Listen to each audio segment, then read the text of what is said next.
Welcome to another episode of the Raw podcast. This is a wellbeing podcast that will inspire you to create and live a life that you absolutely love. Here at Raw, we care deeply about holistic well-being. So this is your mental, your emotional, your physical, your spiritual, your financial, your social, your work, and especially your work well-being. Because too many of us walk this tightrope between pressure to perform and fighting fatigue because we're not prioritizing our well-being.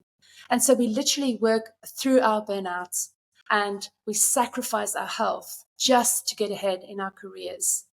But there is another way, and it starts with you. It starts with you being your whole self, you making your whole life work, and you letting your whole self roar. I'm your host, Marilise de Villiers-Basson, and today I'm delighted to welcome Brad Hook to the show. Welcome, Brad. So great to have you. Thank you so much, Marilise. A pleasure to be here. So Brad is a published author. He recently published a book, Start with Values.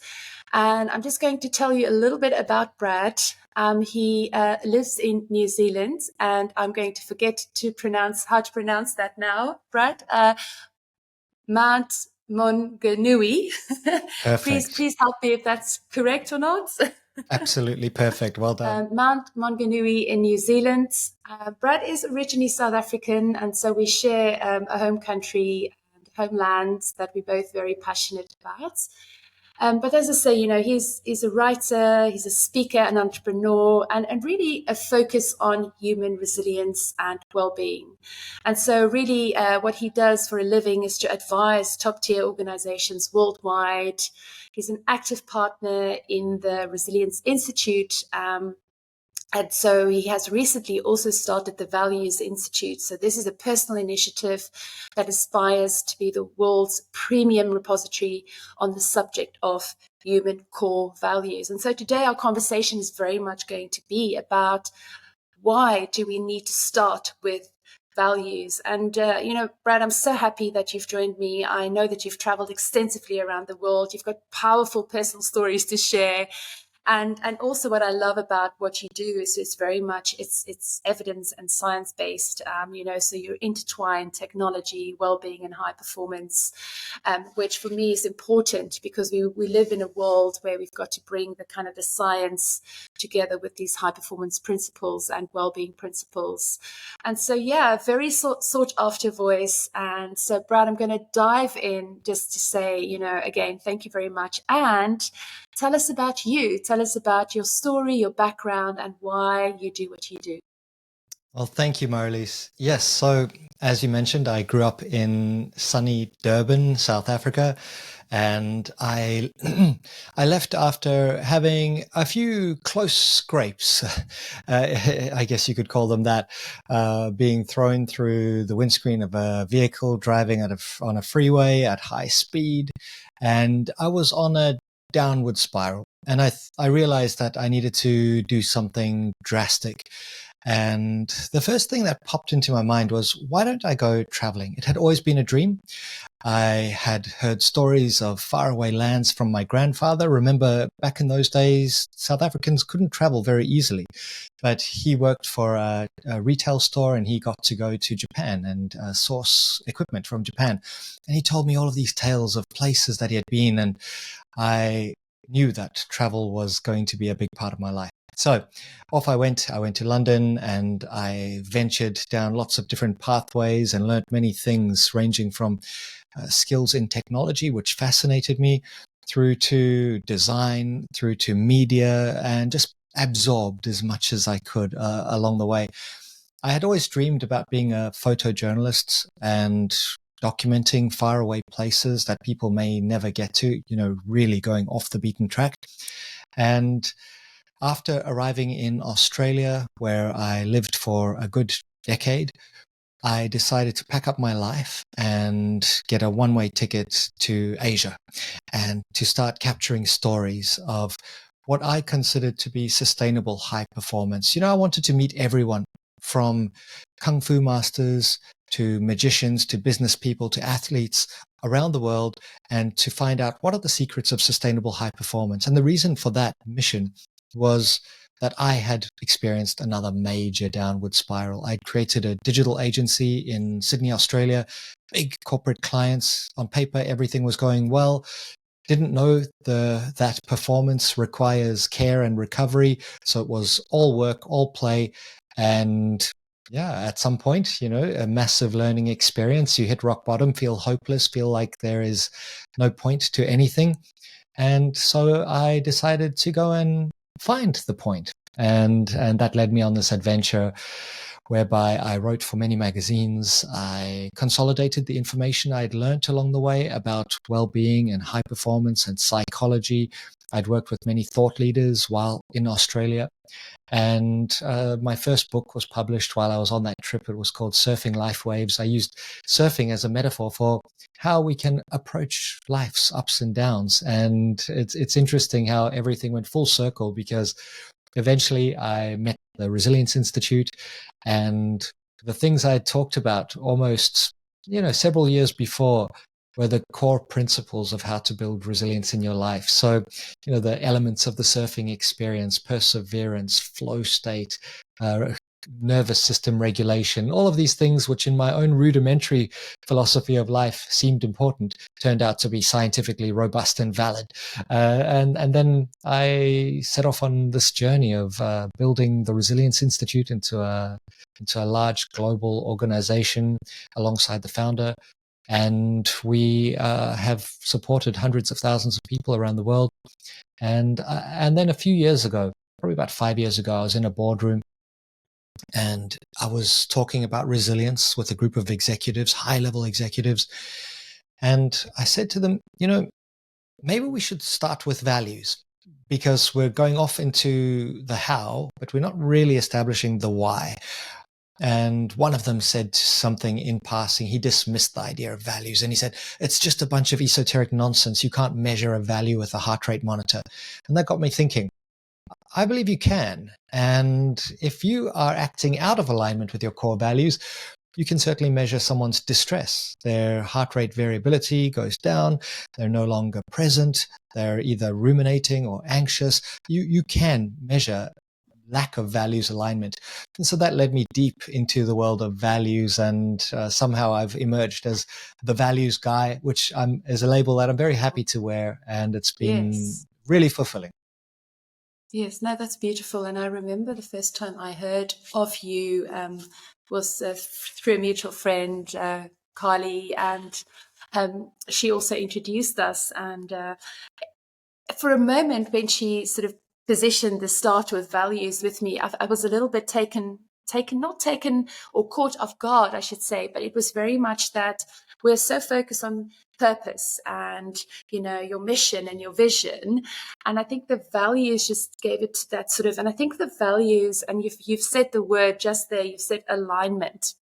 I think what the values do, in addition to purpose and mission and all those big words, dreams, is very much about it's the dialing in of the how does this align with my system? How does this align with how I feel? What excites me? What is this sort of like the energetic response in my body? And the fact that you also mentioned that you sort of measure that, I think is super powerful, because now you can actually show the evidence that it's that alignment which is important. And that's why you've got to start there, right? Exactly. We can focus on purpose, but for many people, purpose can seem a little grandiose. It's kind of like, I always love it when someone can clearly articulate their purpose. I'm here to make a positive impact on 500,000 lives by 2028. I mean, amazing. And congratulations to you for being so crystal clear. But for many of us, we experience a kind of emergent sense of purpose based on doing things that align with our values. So it's another approach. They both connect beautifully, and you can approach it from top down, purpose down, and values up. But I think that starting with values is a simple entry point to designing a life that resonates. Yes. resonates. That's the key. That's the key. And I think that's the difference. So because what I think I'm often confronted with, because I teach a lot on finding your purpose, it's like, what is your authentic purpose? And I sometimes feel like it can be and I really check in with myself also about my purpose, because it's about, is this an ego driven thing, or is this coming from me, with my desire to serve and bringing my highest authentic self. And so really being honest with yourself about why you do what you do, also from is this about the external recognition, or is this actually really because I care and I want to serve and I want to make that impact? And I just wonder sometimes how many people have that honest conversation with themselves. Yeah. Well, certainly companies spend a lot of money designing purpose, mission, values, vision, and so forth. And a lot of the time it's aspirational, it's ideals, it's not actually how we're going to operate. And a missing piece that I often say or highlight is, what about cash flow? What about your financial performance? You're not putting this in your purpose. It's not in your values. It's not in your mission. Yet when you have to make difficult decisions, it's often because of financial performance. So why not just put it in there as one of your core values? We want to be a financially sustainable organization, or we're a growth oriented organization, so that when you make decisions based on that, it's not a surprise to the team. But similarly for us, can we apply that same principle to ourselves? And that's why when I designed the values pyramid, which is in the book, the bottom layer is survival, because our survival values will often short circuit our higher aspirational values, especially those extrinsic ones like reputation or fame or whatever else might come along the way. I think those should be side effects of acting in alignment with our intrinsic values, the things that we can control. Part of which is just looking after our survival and recognizing that external factors will disrupt that over the course of our life, for sure. But Absolutely. recognizing that things like safety and security and financial stability and all of these types of things are as important as these high-level values that people often gravitate towards. Absolutely. And so tell us a little bit about the book. Tell us a little bit about, just sort of a high level, almost like a synopsis of the book, just to Yeah. give people a bit of a flavor. Thank you. The book, it starts off with a little bit of history and a bit of a reflection on the science and the philosophy behind this idea of values. People have been talking about this for thousands and thousands of years. What is most important to you? Even in hunter-gatherer societies, there would have been values. They would have been more closely connected to the survival layer of the pyramid a lot of the time, but there were certainly values, and maybe the value of a day was measured by how much food we gathered or how great the stories were as we connected around the fire, and they were different. So the beginning of the book starts off with a wide angle view. What are values? Why do they matter? Then we go into the practicalities, which is, how do you discover your own core values? And there's many, many ways to do that. I talk about how to audit some potential junk values that might be causing you distress. We've all got some habits that we'd rather change, but why do we have those habits? What are the values behind them? Is it convenience? Is it comfort? Or, is it status or whatever? And then we go into how to articulate and share your values, relationship, family values, even touching on corporate values to some degree, and then finishing off with the value of our planet, looking after this place that we all come from. So it's a real deep dive into the science and the practice of this idea of values alignment. Beautiful, beautiful. And it's very amazing how, and I mean, I've really, and thank you for gifting me a copy of your book. Of course. It was really, and it was so powerful also to read about your personal story at the beginning, and especially, being able to sort of almost like walk in your shoes as a fellow South African growing up in the same sort of era. It was really special, and I really connected with that. Thank you. You said something in the beginning, and I just want to bring us back, and it's about the surfing analogy. I've recently started using this with colleagues, and it's very much that sort of people have this sort of sink or swim mentality.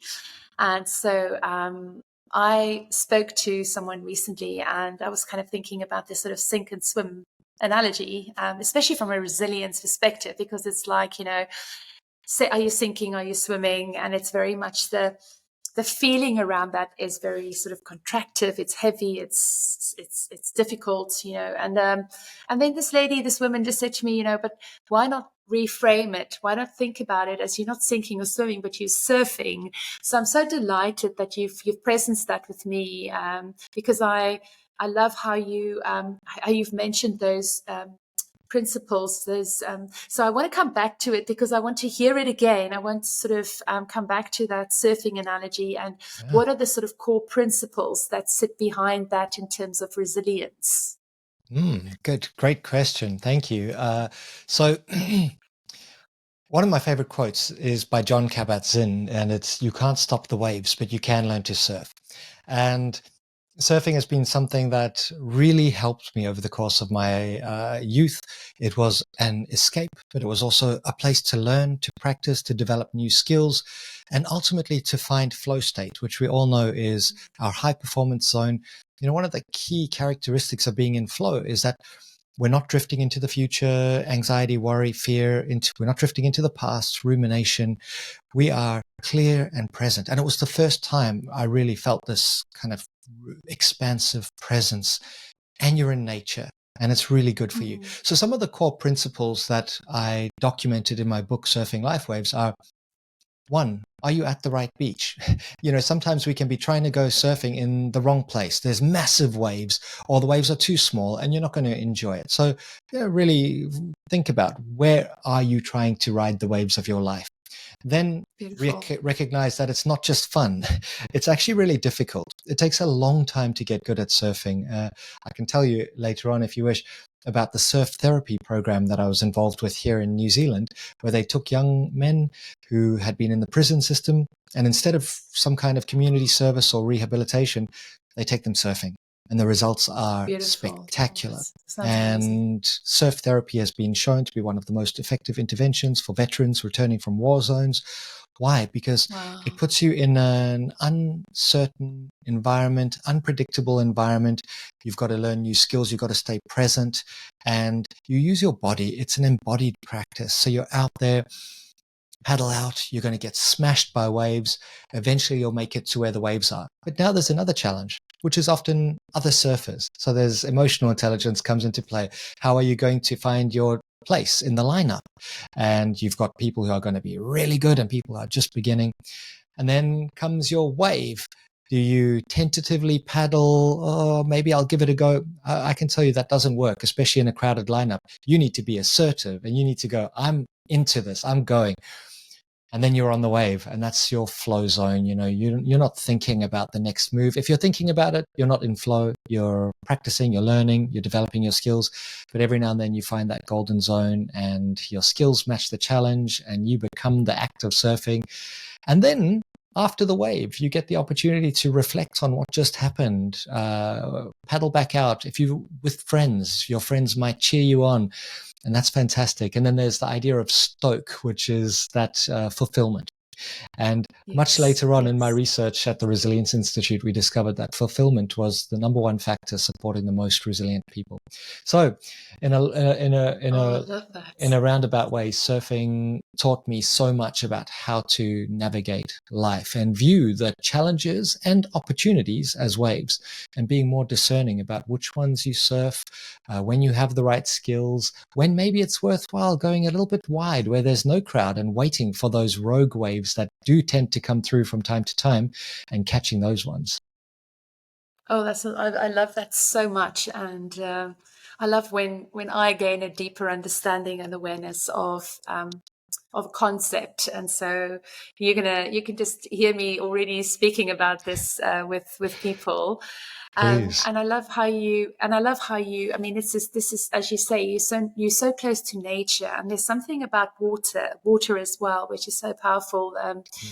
And the memory and the connectedness of the water. And I love what you said about, that the most resilient people are also the most fulfilled people. And I think that for me is something I've had to figure out in my corporate career when I discovered that, yes, I was successful. I ticked all the boxes. I got the roles, the accolades, but, I was deeply, deeply unfulfilled. And that's what eventually led to my burnout. And it eventually led to me really holding the mirror up and being honest and saying, actually, I'm going to actually step away from this because this is not what I want. And as you say, then, that conversation you're having with yourself. And I love how when you're going through the surfing analogy, you actually really, you also hinted at, and I want to just presence that for my listeners, how you have to roar every step of the way. So you've got to actually have that courageous conversation with yourself every step of the way. So you've got to recognize, you've got to observe, you've got to assert, you've got to be really, really assertive, because what is the next best thing that I'm going to do with what I have? And you've got to trust that, you'll figure it out. You don't necessarily have to know the how or need to know all the answers. And then, of course, how do you then reframe, redirect, get yourself, from the waves back? And that's sort of like almost like a hero's journey as well. The analogy that comes to mind, it's like the whole hero's journey. So that's super, super, super powerful. Mm-hmm. So I want to get really practical for a moment, because I feel like, this is what really makes this podcast, people come back to really get the practical hints and tips around daily practices. And I always say to people, find what works for you. This is not me telling you, this is my morning routine and this is what you've got to follow, or this is how I do it. This is really, for me, it's taken years to figure out what works for me. I've also been that person who wants to do this person and that person's morning routine, whatever, thing you're working on. And it's really about figuring out what works for you. So Brad, I want you to share with us what works for you, but I want to also let my listeners know that it's actually about figuring out what works for you and throwing away the stuff that, isn't working. So let us know what's sort of the things that, your sort of daily, I'd say, health practices, recharge, recuperation, energy practices that you follow. Absolutely. So my morning routine, no, I'm joking. It's the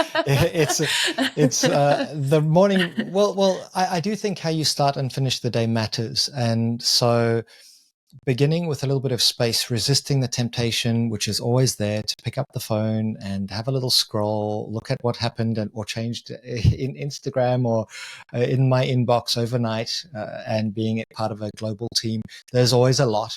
So resisting that and protecting that first hour. So what I like to do as a way to begin the day is to get outside, get sunshine in the eyes. That's a nice circadian reset. Spend some time standing on the ground, calming the nervous system, maybe doing some exercise. So exercise is the one non-negotiable that I've got in my every single day of my life. And it really helps me. It may not be for everyone, but I know for me, it is probably the best way to recharge. Interestingly, it drains the bucket, but it fills the bucket with a little bit of interest. So I start off the day and try and be calm, connecting with my daughter whenever it's possible. I am on the road sometimes, but when I'm at home, we have a coffee together every morning. She doesn't have a coffee. She's 10. I have the coffee and we sit together and just chat. And for me, that just, it's a fantastic start for the day, and I do not begrudge that time whatsoever.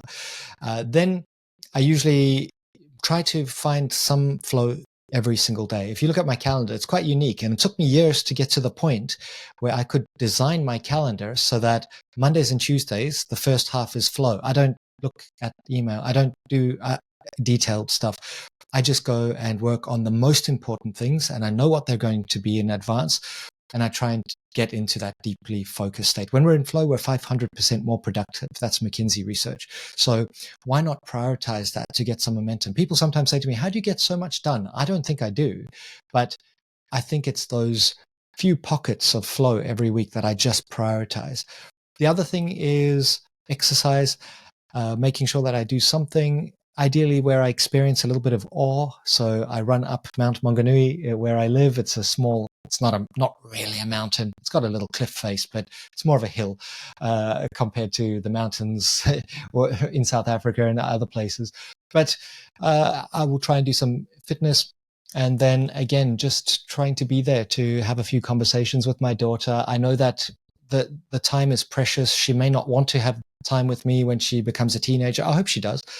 Bedtime stories with her, I try and lock that in. And I try and align my actions with my values. So I'm really clear on my top 3 values, which are creativity, kindness, and fitness. Now, if I can act in alignment with those every day, so do something creative, do something kind, or something that helps someone else, and be a little bit fit in some way, I'm going to have a pretty good day. So just trying to prioritize those and live those values. And there's nothing else that's too fancy. I mean, I do prioritize a little bit of breath work, even if it's just a few moments of calm, tuning into the breath. I'm able to now get quite present quite quickly, which is as a result of practice, or maybe there's a little bit of brain damage or something. I'm not sure, but I managed to get really calm quite quickly, and I'm grateful for that. So I find that even in a couple of minutes, I can have a pretty good reset. And then there's the after lunch nap, which doesn't always happen, of course. I'm a busy person as well, and often have evening meetings. But, making sure that if I've been pushing myself, I do recover, especially if I didn't get enough sleep. So sleep is a really critical driver of performance. All of the research backs that up. So trying to protect sleep. And I think that's an ongoing challenge for most of us. If you're stressed, you're going to be hypervigilant. You'll probably wake up at 3 a.m. If you've been on a device, it will disrupt melatonin production. You're going to not sleep as deeply. You may wake up in the night. So really trying to stabilize and secure a good night's sleep. That's probably the number one thing I recommend to everyone. I think it's a tough one because I think there are genuinely a lot of people that I speak to around sleep still sometimes say, "Oh, I don't need sleep," But Yeah. I think it's really now scientifically proven the value of 7 to 8 hours a night. So yeah, I think it's what's something that the frame that I find very, very helpful is the daily meds.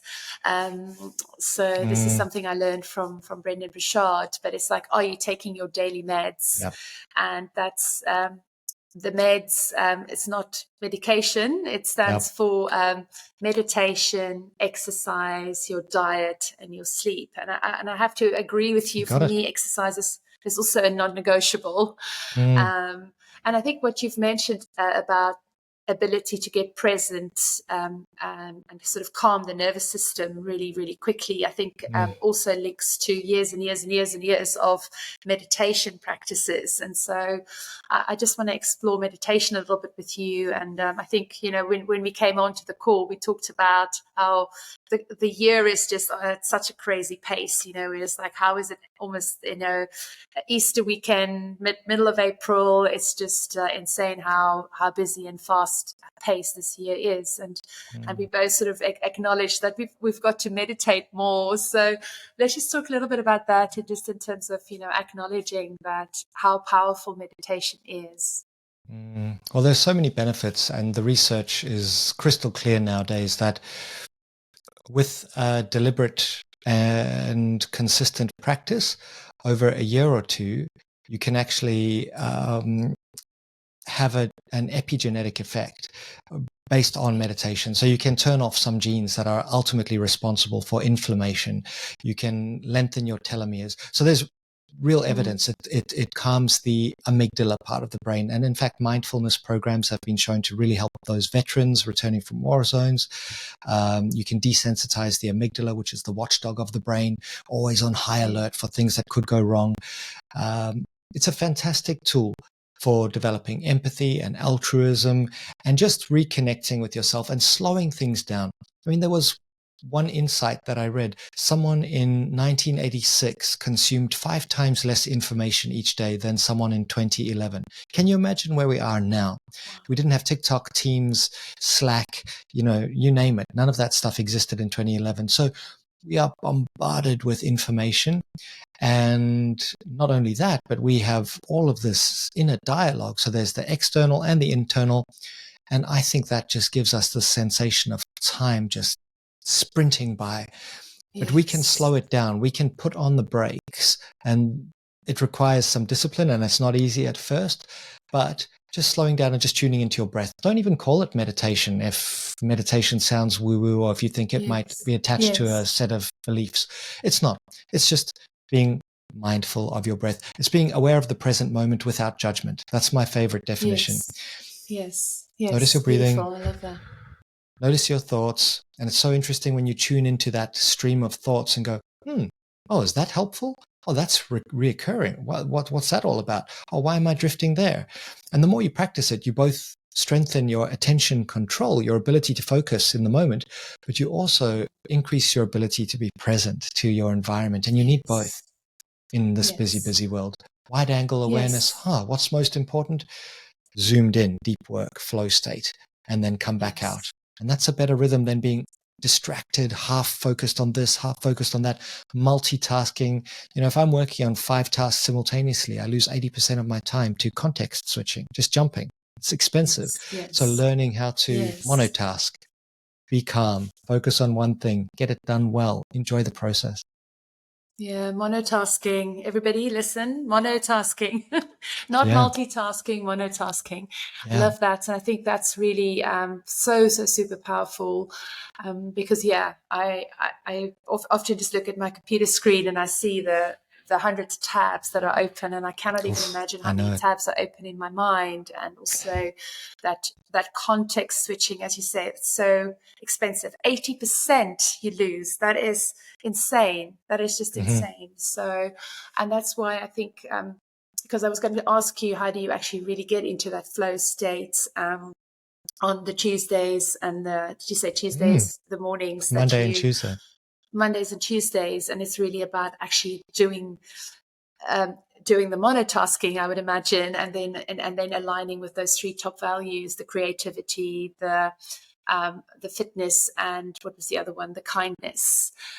So I would encourage everybody on here to really think about what are those top 3 core values for you. Have a little think. I mean, I would obviously suggest that you get Brad's book, Start with Values, which was published late last year. So it's still a little bit hot off the press.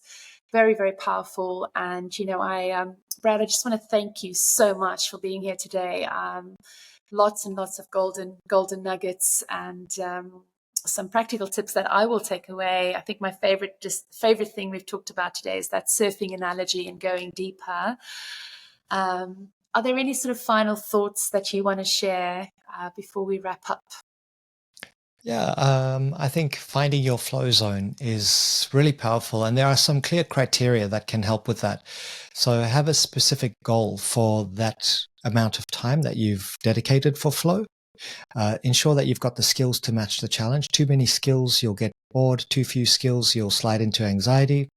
Make sure that you have the right amount of time. And the research suggests around 90 minutes. That's why most rugby matches, soccer matches, Oh, wow. theatre performances, they're around 90 minutes. I don't know what it says about Test cricket. That's a whole other story. Maybe only a few people are in flow at any one time. So the right amount of time is really Yes. Oh, that's important. powerful. And Yeah. then find some flow triggers. So the elite athletes who really prioritize flow, they will have a playlist that they listen to, or they have a little sequence of events. You see a tennis player, they'll wriggle, they'll have some text, they'll bounce the ball 3 times. This is their Yeah. flow trigger. It signals now's the time for my deep work. And then get yourself into flow state, minimize distractions in the environment. That's a really important aspect of maintaining flow. And afterwards, be sure to rest and recover, because it can be Beautiful. expensive, but it's also uplifting. It's a fantastic experience. Yes. And you often finish being in flow saying, wow, I got some real momentum in my life. So, and especially if it's aligned Yeah. with your values, you're going to feel Yes. incredible. So prioritize those Yes. types of And experiences. it's incredible to know now that you can be 500% more productive when you're in Yeah. your flow states. I have and also what you've mentioned, which I also just want to highlights, is that rest and recovery afterwards, because it is extremely tiring to be in that sort of flow state. As you said, it can be energizing as well, but recognizing that it can be very, it can deplete deplete you as well. And that's reminded me of Graham Snowden is one of my friends and colleagues, and he talks about he has this kind of quote, and I'm sure it's from someone, but it's elite performance require elite recovery. I don't even know. I think it's maybe Robin Sharma. I speak under correction, but it's definitely a quote that, obviously we've got to attribute to someone. Elite performance requires elite recovery. Absolutely. So yeah, no, it's beautiful. Brad, thank you so much. And if people want to get in touch with you, what's the best way to reach out? So I'm on Instagram as Brad Hook.